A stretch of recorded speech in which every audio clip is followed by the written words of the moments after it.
Hello and welcome to the Leveling Up podcast with me, George Swift from Bigger, Brighter, Bolder. I'm also the founder of BBB Success Groups for ambitious entrepreneurs and extreme growth masterminds. The Leveling Up podcast is here to give you the personal development, the entrepreneurial development, and the business growth that you, the ambitious business owner, desires. We're here to give you the motivation, the inspiration, and to challenge your aspirations to take you and your business to the next level. Do not forget, tune in every Monday and Wednesday for mindset, attitude, personal performance, and business growth content. And of course, every Friday when we do our Friday 5-minute fix. Subscribe to this podcast and never miss an episode. Okay, so today we are posing the question, who is the boss? Are you the boss? You might think you're the boss because you run the business. Are you the boss? Are you the boss of you? Are you the boss of your life?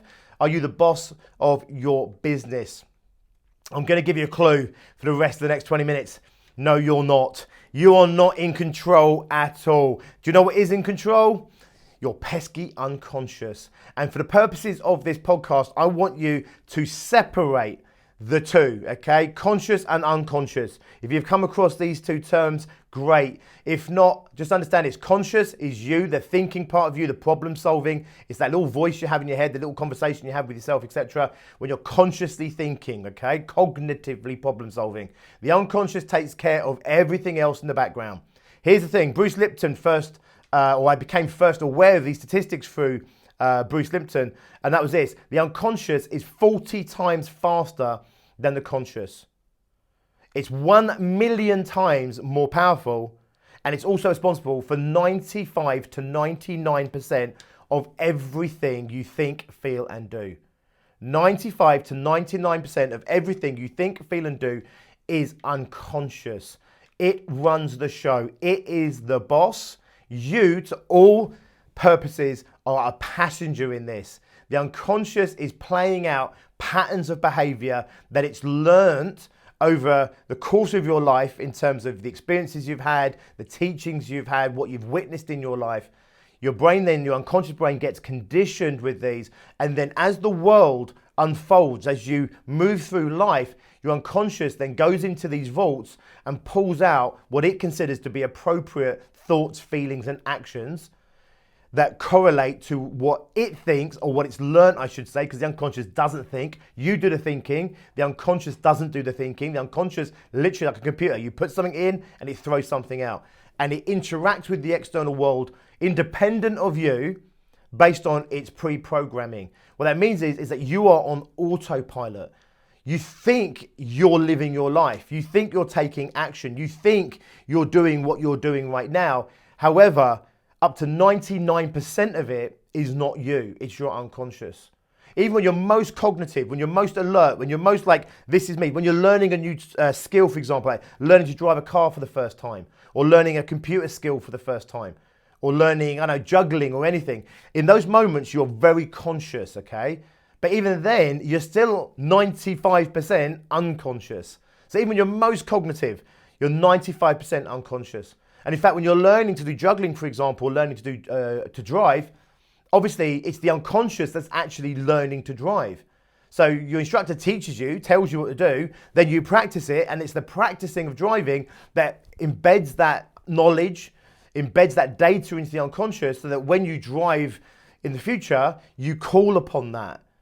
So we know that actually, when you first learn to drive, you're not a very good driver. Then you unconsciously become very competent. And if something jumps out in the road, you'll swerve the car, hit the brakes, you'll do some kind of defensive maneuver, and you won't even be aware that any of this is going on until it's already happened. You'll hit the brakes and then you'll be aware that you've hit the brakes. You'll swerve and then you'll be kind of playing catch up yourself. This is like when you trip over ice. If you slip on ice, you slip, you fall on your ass, your hands go down, your body does a whole lot of things. You're unconscious. It does a whole lot of things whilst you're slipping to prepare you for that landing, okay? Keeps your head up straight, the hands go down with a big slap to break the fall. It's doing all kinds of other things, releasing loads of adrenaline and other bits and pieces to help you with injury, etc. It's doing all of that unconsciously. You fall flat on your ass and you look up and say, what the hell happened? Right? Like you've just woken up out of a deep sleep. Because you are in a deep sleep, the unconscious is ruling the show. You are merely observing it unfolding on the most part. It's unfolding. Life's unfolding. Business is unfolding. And your unconscious is doing all the actions and taking all the actions, and it's reacting in certain ways. It gives you certain outcomes, and then you're just witnessing those outcomes on the most part.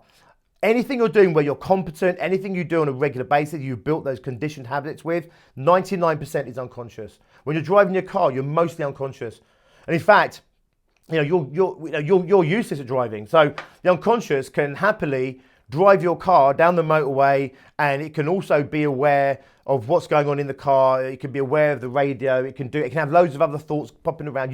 You're there daydreaming away. You're not even present, okay? The unconscious is taking all this data in, crunching all this data, okay? And if you suddenly miss your turning or your junction because you've just daydreamed off or whatever it might be, suddenly you kind of wake up, right? Because the unconscious is the one that's been driving. More often than not, if you're driving a familiar road, you drive blindly on the motorway, not literally, but you're there, you're just thinking about work and you're thinking about life and you're having little thoughts in your head and everything else. The unconscious is driving the car. You might do 10 junctions on the motorway, which you do every day of the week going to work, and literally you kind of wake up just before the junction you come off at. That's your unconscious, right? Your unconscious is there driving away. It knows exactly where it is. It sits there, gives you a little nudge, we're coming off now, bang.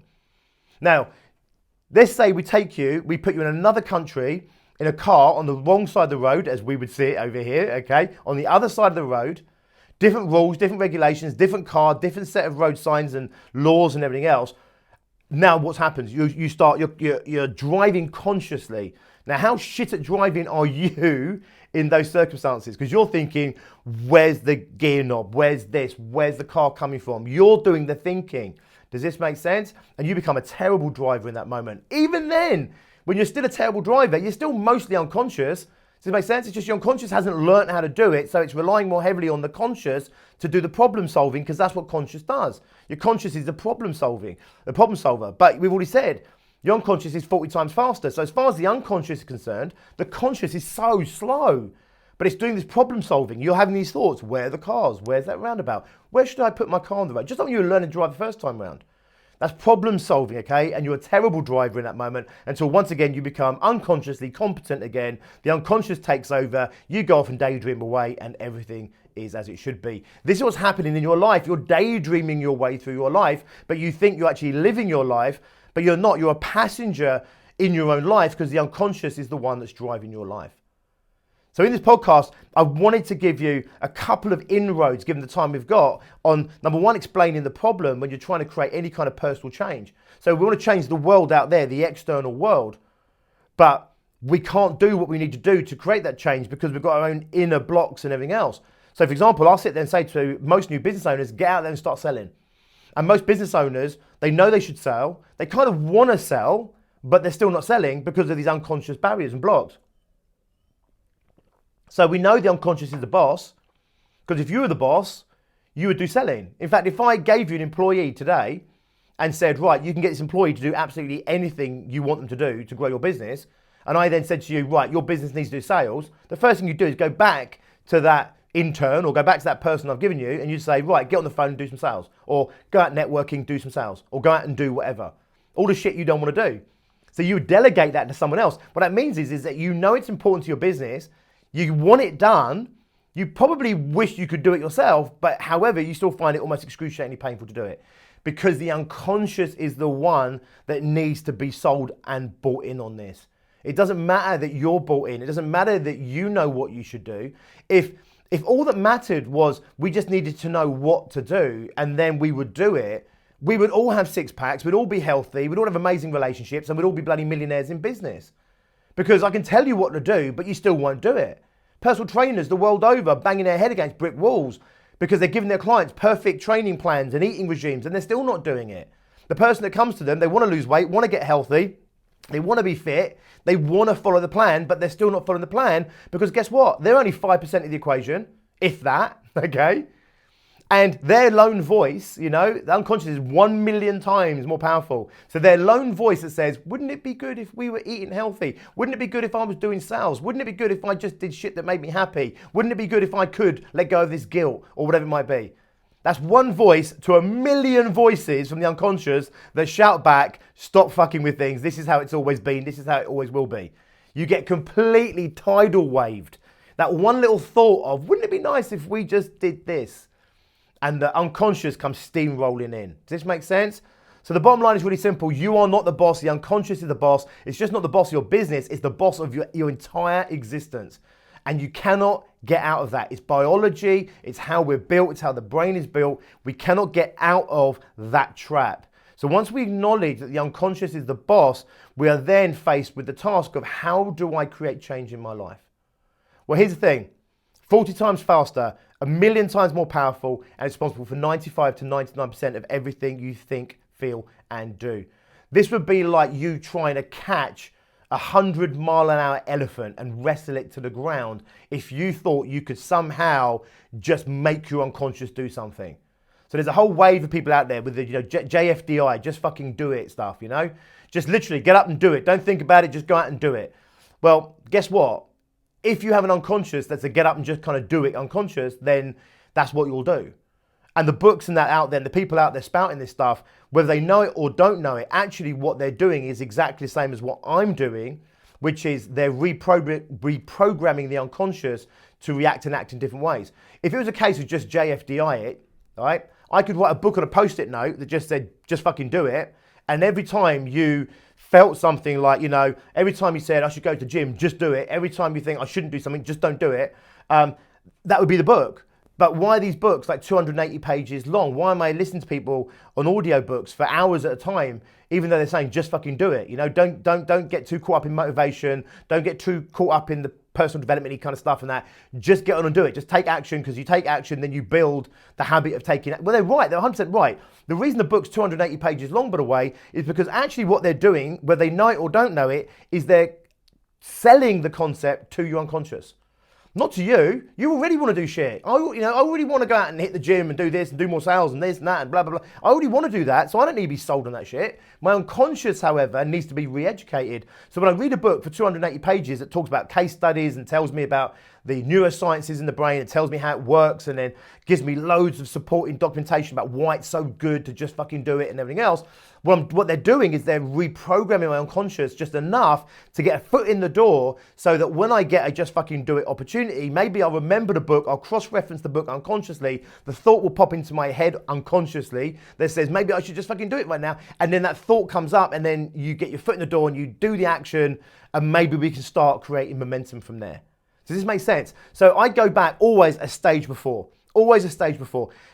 I'm telling you now, anyone that just says to you, just be happy, doesn't understand what happiness is. Anyone that says, oh, just give up smoking, doesn't understand how addiction is. Anyone that says, oh, just give up eating sugar, doesn't understand it. I mean this. Anyone that says to you, oh, just go and do some sales, just get on with it, just do this, just do that, just this, just go and have the conversation with that person. You know what I mean? Anyone that says, just go and do something, I mean it, they do not understand what they're asking you to do.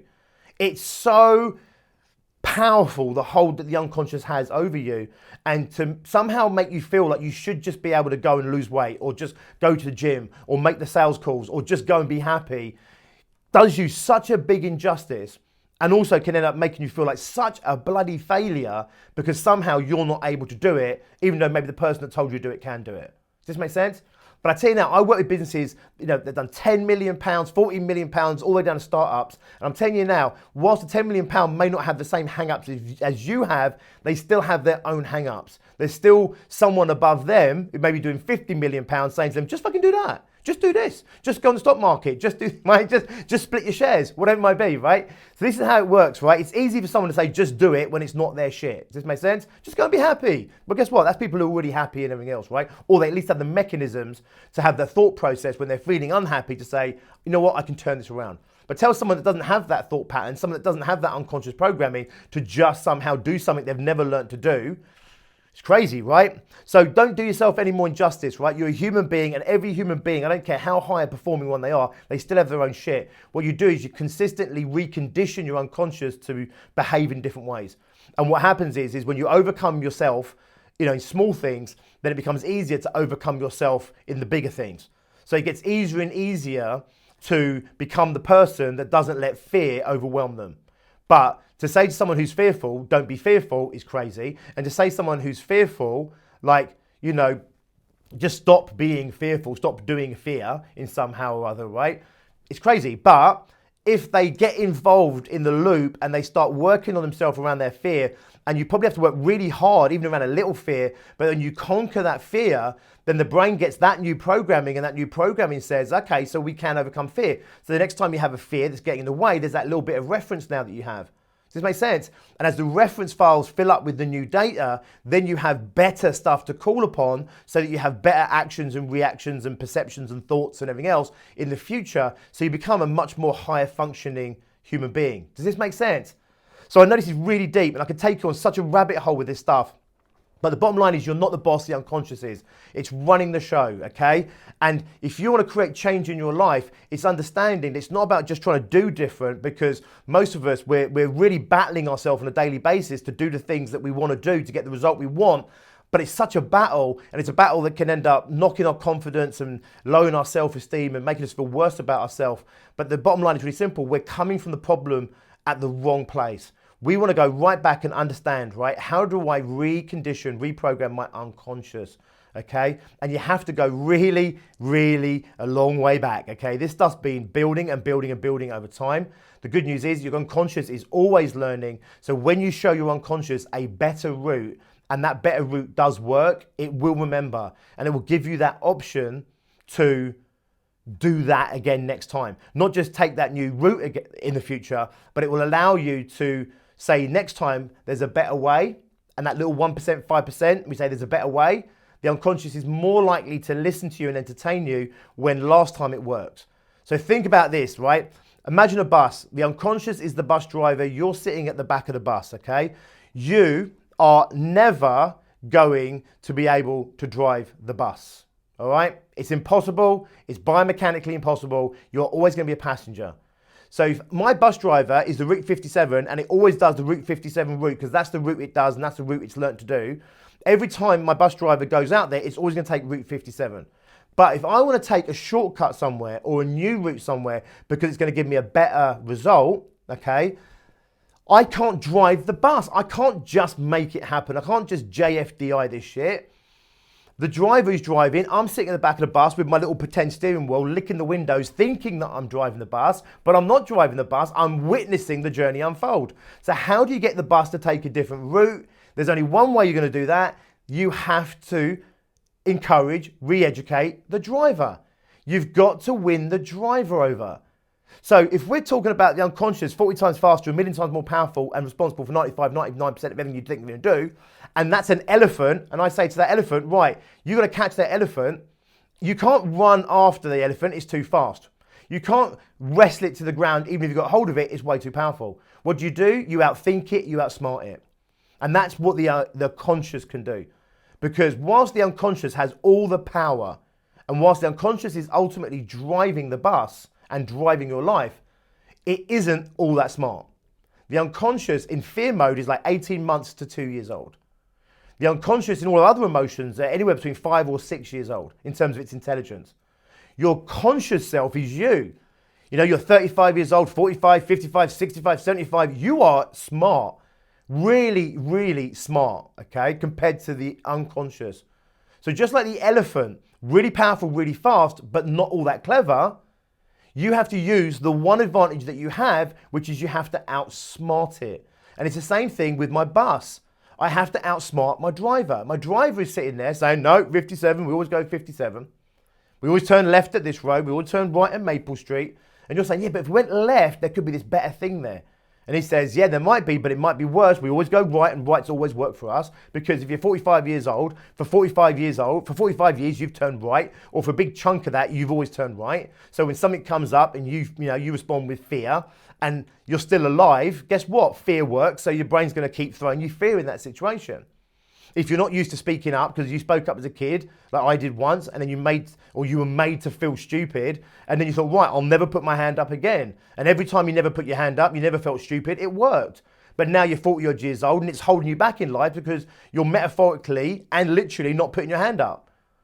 So of course we want to get in there and say, right, get to the bus driver, we have to outsmart it. So we have to start saying to the bus driver, but look, if we go down this route, there's this really good reward over here. The bus driver will resist to varying degrees. If you're working on something super deep rooted in yourself, it will fight you really hard. If it doesn't really care about something, it will let you have a say and it may well go your route. The stuff we're doing, we're looking at personal development, for example, which is the only foundations of trying to create any kind of change in your business or life, change you so you can change your actions and behaviors to create the outside external world. Then the only thing you'll do is go into personal development. And when you go into personal development, the big shit is the stuff that's really holding you back. And therefore, it's quite often the hardest stuff to tackle, but you have to tackle it in order to get the result.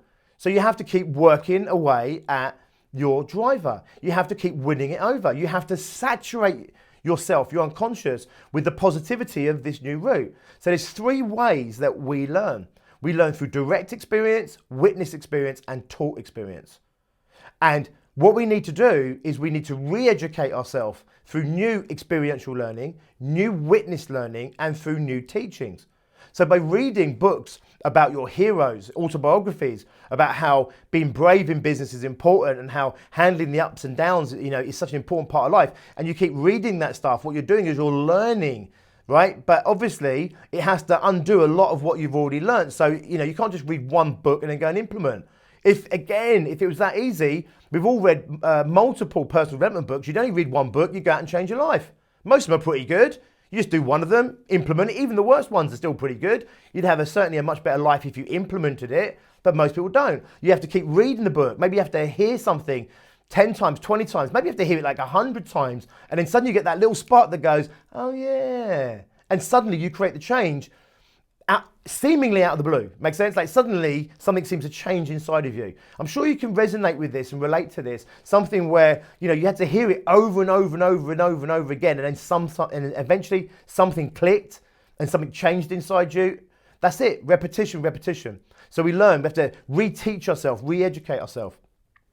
The next thing we have to do is want better witnessed experiences. So get you around environments of people who are doing it the way that you want to do it, because the visual, proof that this is the new right way will really quickly start to educate your unconscious. So the quickest way of changing who you are is to change who you're around and the environment you're around. You see, if I hang around people that think like me and people that do like me, it reinforces what I'm doing. But if I put myself in an environment where people are not like me, doing it different and getting the result that I would want, the brain, trust me, will start making that link very quickly. It's like, hang on a minute, we're doing this and we've got this. You'll look at your old friendship group saying, hang on, they're doing it this way and they've got that as well. These people are doing it this way and they're getting this new result. And the brain, by the way, the unconscious, is still a bit stupid. It will still sit there like, something's going on here. And it will still scratch its chin and work it out. But eventually it will click and it will get that this is the new way. Make sense? The quickest way of learning is to give yourself new experiences. So yeah, you know what, the JFDI crowd, just pick up the phone, do a sales call, get a sale. Trust me, you'll be like, wow, man, this sales stuff's really good. What are the chances you're gonna pick up the phone, make one sales call and get a sale? Like 1 in 100 or something, maybe 1 in 1,000. So of course, you pick up the phone, you make the sales call, you fail. That failure feels horrible, it feels painful, feels miserable. Maybe you get embarrassed, whatever it might be, feel stupid. So then what happens is like the bus driver sitting there saying, I can't believe you made me do that. I can't believe you took me that way. Told you it didn't work. And you've actually reinforced the old route. So the important thing is this here. You try new things, okay? You try new things. You put yourself out there. You're probably going to fail because you're not used to doing it. It's really important then that you have to doubly sell that it was the right thing to do in that moment. This is why when we positively reinforce children, it's not to the result. It's the behavior that we reward. If we're doing good parenting, we don't sit there and say, that's a beautiful painting, you did so well, well done. And if they do a bad painting, you don't sit there and say, that's a terrible painting, bad boy. What do? You say, oh, brilliant job, well done. I'm so impressed with how you keep painting. I'm so impressed with, makes sense? You're positively reinforcing something. Because otherwise, you go down this new route, you fail, you get slapped around the back of the head or something, you feel really bad about it, and you just go down the old route again. So this is what you've got to do. Get yourself in new environments with people who absolutely are doing it the way that you need to do it and want to do it but can't do it. Put yourself in those environments because it's one of the quickest ways of learning. You'll then more easily, more readily be able to just JFDI it, right? You'll then be able to do it yourself and try yourself. then hopefully you'll win. If you win, trust me, your brain's going to very quickly, the driver's going to say, okay, I'll give it to you on that one, that was a better route. And then next time, it will find it much more easy to go that route. Chances are, though, you're going to fail. You're going to fuck it up. The bus driver's going to say, see, I told you. And your job then is to go, oh my God, saturate myself with, I'm a good boy, not because of the result or the outcome, but because this was the right thing to do. Make sense? I feel good about it because it was the right thing to do, and it's still the right thing to do. And as long as your brain gets the reward for it, it's still more likely to allow you to try it again and go again. Most of us, we struggle to reward ourselves in that way. So once again, the environment we're talking about has to be one that also supports that kind of encouragement. Most people do not have those kind of people around them in their lives where, they're not judging the outcome. What they're doing is judging the personal growth. They're not saying something like, for example, well, you fucked that up, but you know what? Wow, man, I'm so impressed with you for just going up there and doing it. I'm so impressed with you for, continually sticking with this. I'm so impressed with you the way you challenge yourself. Most of us, we're not surrounded by those kinds of people. We're judging our results. They're judging our results. What we need to do is be in environments where people support us for the change we're creating, where people support us for what it is we're actually doing, which is the right thing to do, rather than necessarily the right result. Does this make sense? The right result will come when we consistently do the right things, but to consistently do the right things, I need to be sold on them in the first place. I then need to do it. I then need to feel good about doing it. Even if the outcome's not right, then I can continually develop that new pattern of behavior. Whew. Exhausting, but it's the only way you are ever going to create change in your life. It's what we do at the absolute fundamentals at Success Groups. Constant education, an environment that supports people in being who they need to be. I always say this, you're probably surrounded by people who are treating you for who you were, right? At Success Groups, what we say is, right, you tell us where you're going. You tell us your goals. We treat you for the person we see in front of us and where you're heading. We don't treat you for the person that you once were. And that means you get to absolutely start afresh. And what it means is we create environments that support people in doing the right things. We have goal setting and accountability and all this stuff, and it's all massively rewarding. And you know what? I'm going to tell you this right now. Rarely is the outcome as important as taking the action. Wow, man, did I have an argument with some coaches over this many years ago, 6-7 years ago. Massive argument. I was never going to win it. I said, rarely in life is the outcome as important as taking action. They're like, no, it's all about the outcome, and you've got to go for the outcome and blah, blah, blah. I'm like, yeah, but more often than not, you fail to get the outcome.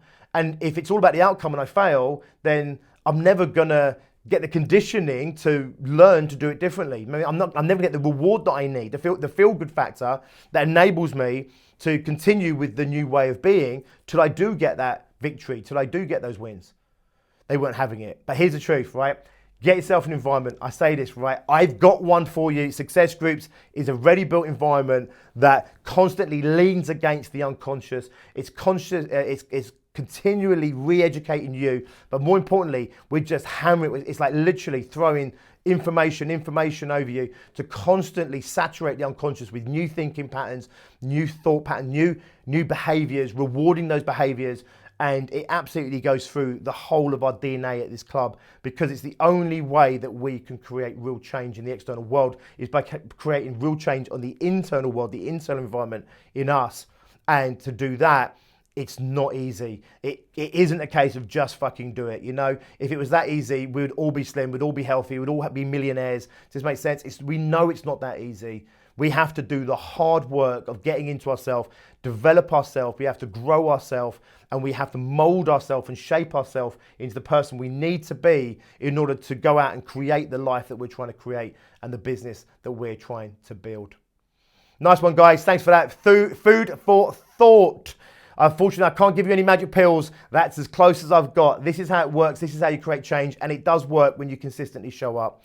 If for whatever reason you're a business owner that hasn't yet hit 100K or more, I've got a webinar, the 6-figure fast track, that I'd like to invite you to. If you go to biggerbrighterbolder.co.uk/fast track, there's a webinar there specifically designed with the 5-figure service-based business in mind, and it takes you through the mindset, the business model, and the methodology, the day-to-day methodology that you need to have in place in order to take your business to 100K in revenue or more in the next 12 months or less. I'll drop that link into the description as well. Please get yourself onto that webinar and get you and your business on the fast track. Don't forget to subscribe to this podcast. This is part of your environment. Let me continually Talk to your unconscious. Let me just keep selling you new ideas, new ways of doing things so that you can take the action you need to and become the person you need to get the result that you want out of life. Awesome, guys. Until next time, as always, be successful.